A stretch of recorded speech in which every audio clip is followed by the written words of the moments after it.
कांग्रेस के भूपेश सरकार ने शिक्षा पर विशेष ध्यान देते हुए राज्य के कई सरकारी स्कूलों को उन्नयन कर अंग्रेजी स्कूल में तब्दील करने का निर्णय लिया है। साथ ही स्वामी आत्मानंद अंग्रेजी स्कूल की स्थापना की गई है ताकि आर्थिक रूप से कमजोर वर्ग के लोगों के बच्चों को भी अंग्रेजी माध्यम की शिक्षा मिल सके।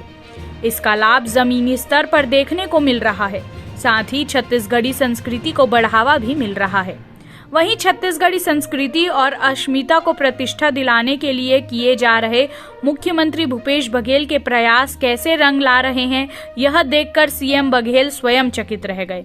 इंग्लिश मीडियम की नर्सरी में पढ़ने वाली शरण्या को गुरतुर छत्तीसगढ़ी में बात करते देखकर सीएम बघेल ने उसे गोद में उठा लिया, दुलारा भी और उस नन्ही बच्ची से बात भी किया। शरण्या, और कौन कक्षा में पढ़ता है? नर्सरी में पढ़ा था।